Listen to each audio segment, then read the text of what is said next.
Live from Studio 67 in Florida's Capital County. It's time to be FAC-ish. Access granted.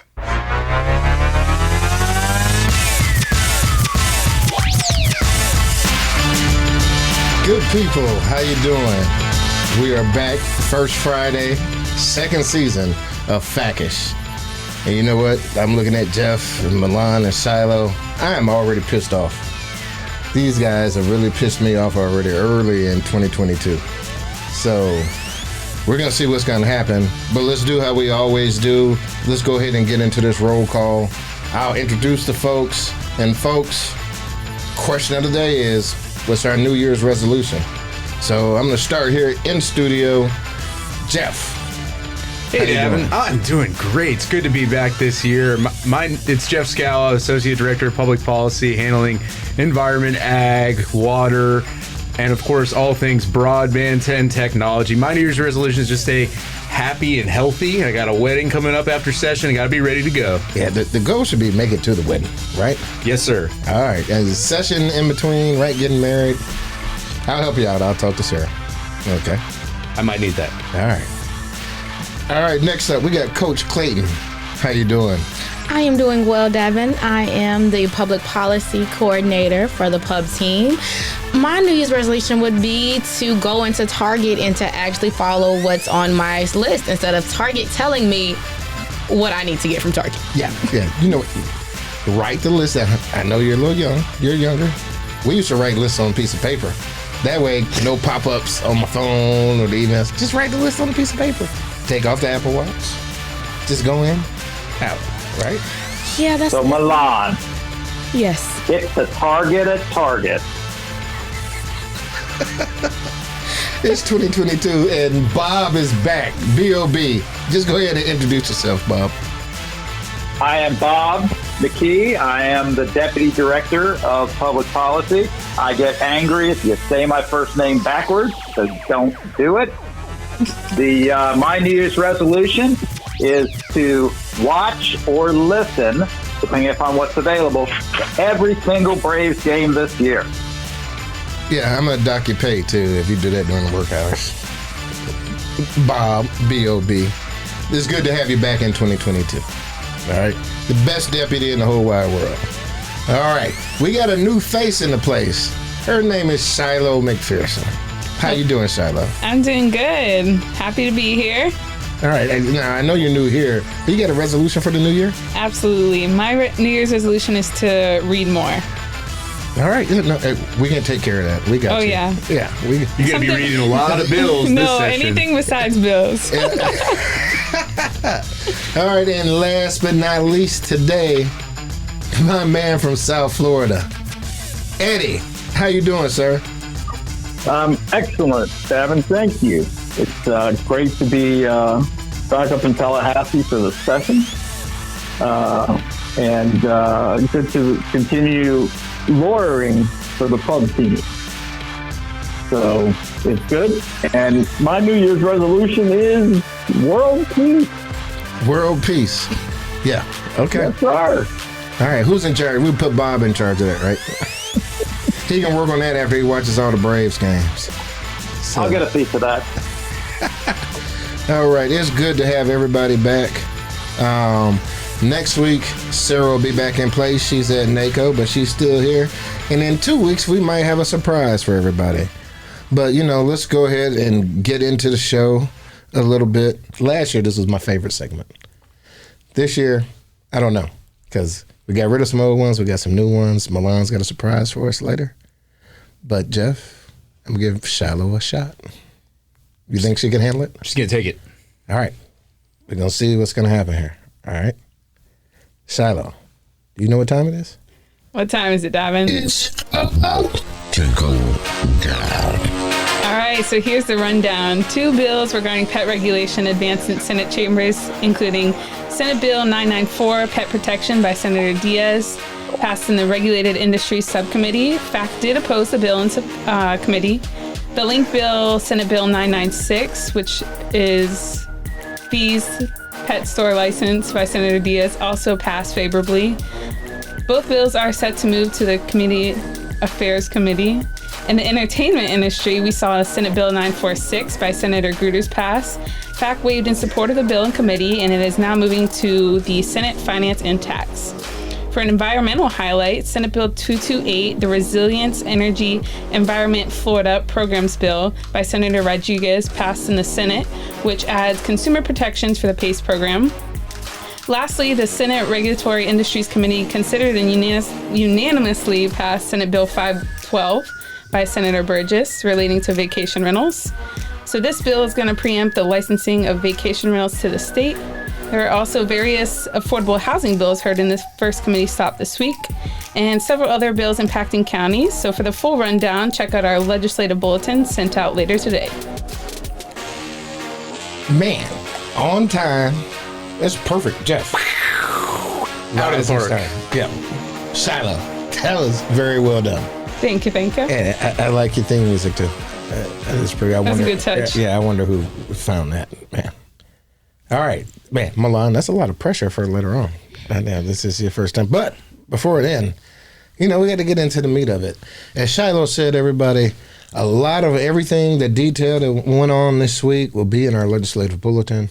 This is sort of to give you some behind the scenes, a little bit more insight from our perspective as we are on the street here. This is Eddie's favorite segment coming up. But I'm going to give Eddie some time to get his thoughts together. I'm going to start with Jeff. But we call this segment One Big Thing. I'm going to rename it like OBT, But if you've ever been to Orange County, I'm not talking about Orange Blossom Trail. Okay, we're talking about OBT is the one big thing. So, Jeff, I think the people want to hear your one big thing. And my one big thing happened in Senate TED this week. The Department of Economic Opportunity's new Undersecretary Ben Melnick gave a presentation on broadband. There was a bunch of updates. They unveiled the new broadband map, which came back fairly underwhelming, not really showing exactly where we have underserved and unserved in the state, but he was able to update the committee on the federal funds that are coming down. We're going to be seeing how much. Right now we know that there's $366 million in the Capital Projects Fund. The legislature will be in session and hopefully allocating those dollars and getting down to counties, maybe through some technical assistance grants. And he gave an update on local technology planning teams. There are over 30 counties already participating in this process, showing where they can assess and the need in their community for broadband. But that's as far as the committee. There are two sets of bills that we're following and tracking this year. One, our Senate Bill 1800 and House Bill 1543, which is on a pole replacement program. There's $100 million from that Capital Projects Fund from ARPA that will gear money to replacing existing poles to extend broadband deployment in unserved areas. The other bill, Senate Bill 1726 by Senator Osley, has a task force, a statewide task force, which the Florida Association of Counties will be participating in. It does have some cleanup language for the Opportunity Grants program that we discussed a whole lot last year. And it has 7 FTEs for the Office of Broadband. We're talking about $366 million. They might be seeing over $2 billion come down from the Fed. So we know the Office of Broadband needs more help. We've been trying to help them through our County Champions, Access 67 County Champions program, and those local technology planning teams. Stay tuned. There's going to be a lot more to come this session in broadband. Thank you, Jeff. That's pretty good. First one of the year, and you actually finished on time, huh? Eddie, I hope you noticed that. Jeff's gotten good. I think he's been practicing. All right. Eddie, I'm still going to give you some time to wait because, Bob, I know the people want to hear your one big thing.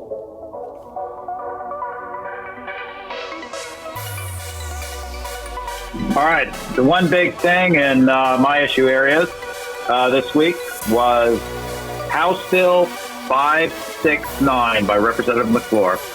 It's the companion to Senate Bill 620 by Hudson, and the bills are the mother of all preemptions.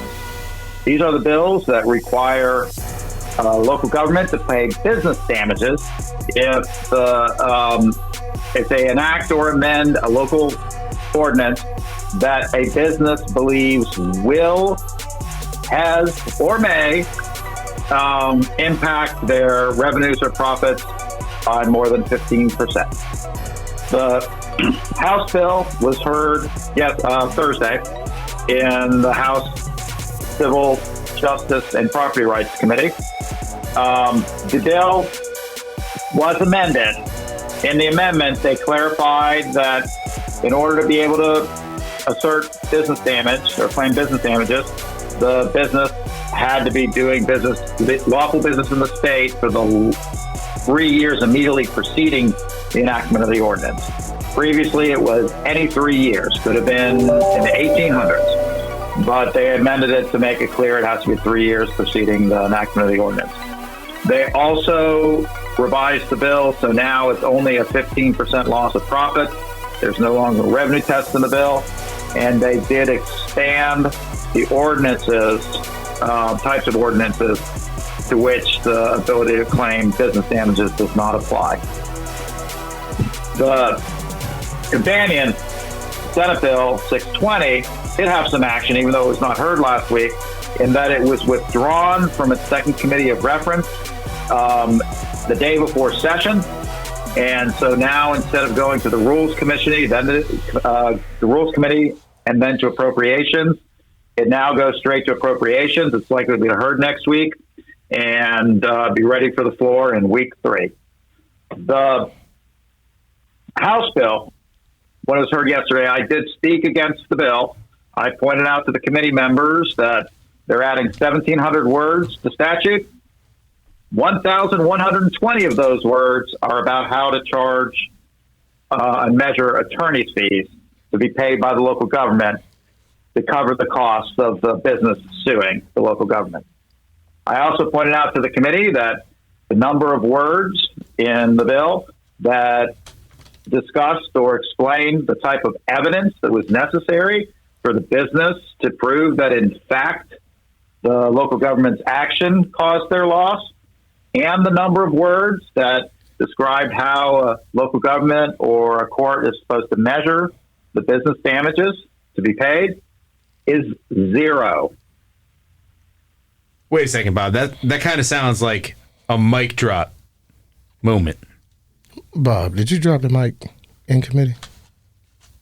Well, I know we saw some eyebrows raised, some jaws dropping in that committee up on the dais. Yeah, I got 2 text messages with video recordings of you, Bob. Bob. I was certain to tell them that that local counties do not look to tax their business and homeowners in order to pay other businesses who might not even be in their county to sue them for doing the things that their local communities want them to do. Well, good job. Hold your hand up like you're dropping the mic. Just drop the mic right now, Bob. Drop it.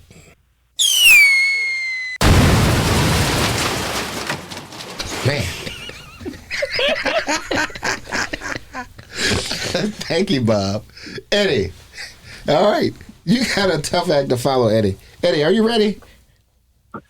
I'm ready. All right. The people want to hear your One big thing. All right. My one big thing this week is Senate Bill 280 dealing with local ordinances. This bill has 3 parts to it. One, it provides for an award of attorney fees and costs and damages when a local ordinance is successfully challenged on the grounds that it's arbitrary or unreasonable. And the second part is requiring all ordinances enacted by counties to have prepared ahead of time a business impact estimate. And lastly, it authorizes challenges against local ordinances and provides for an automatic stay if the lawsuit is filed within a certain time frame. It requests the suspension of the ordinance and the complaint is served upon the local government. Now, the Community Affairs Committee considered the bill on Wednesday, And before approving the bill, it took up a strike all amendment, which made some changes based upon discussions that FAC, the League, and some others have had with Senator Hudson about the bill, and we got about 50 to 60% of what we had asked for. Game on. Game on. Hey, Eddie, thank you. I'm going to get a game on sound effect because that's like going to be your thing. Don't we have that on your door right there? Game on? You already said that. Yeah, we have it on the door. Yeah, that was a mic drop moment during committee week. Eddie, as always, very thorough. I hope the people get to hear all of that. Maybe not. I might edit some of that. So, all right. Now we're getting to the segment that all of America has been waiting on. You know, the last person who had this segment got a promotion, doubled her salary, and left us high and dry. Like in the middle, like after episode 5, she was gone. Yeah. So the people have been waiting. Jeff, you know what they've been waiting for? No. Milan's moment. This week's data point in today's legislative bulletin will be on the escalating crisis in correctional facilities. The Florida Department of Corrections currently employs nearly 18,354 workers to supervise approximately 80,000 inmates. Over the past couple of years, the department has struggled with filling vacancies for correctional officers. Specifically, the statewide correctional officer survey's vacancy rate increased from 4.95% in 2015 to 14.59% in 2020, and then to 28.46% in late 2021. This 14% increase from 2020 to 2021 can be attributed to several critical issues, including but not limited to aging prisons, limited funding, and employee attrition and turnover rates. The Department of Corrections has made recent strides to mitigate employee attrition by strategically closing facilities, offering housing bonuses, and hiring part-time certified officers. According to Deputy Dixon's testimony, the department is still struggling with providing relief to its overworked and underpaid correctional officers. The current starting correctional officer salary is $33,500, and the Florida Department of Corrections is proposing an increase to $38,750. To address these concerns, Governor Ron DeSantis has recommended a $124.2 million to increase the Department of Correctional's base rate of pay to $20 per hour for specified correctional officer, correctional probation officer, and inspector positions, and a $15.9 million for the Department of Corrections to implement a retention plan for correctional officers, correctional probation officers, and inspectors in his Freedom First budget this year. For more information, please refer to today's legislative bulletin. That's awesome. Awesome. Before we go, I know you wanted to give some shout outs as well to a couple people. Yes, this week's star of the week will be Palm Beach County. We kicked off legislative session this week with their county days being held on January 11th and January 12th. We saw a lot of Palm Beach County commissioners up here working the Capitol, having a good time around the Capitol as well. Yeah, no, I went out and Jeff, I saw you and Bob working hard. You got your beads? Did everybody get their beads? We got our beads. Have to have the beads. Yeah, I'm like year 10 now. I got beads 10 years. Shiloh, you got to get your bead game up, collection. I know. One down. I don't know how many more to go. Right. And so, a big shout out to a lot of people from Palm Beach County because half of them will be coming right back and for next week.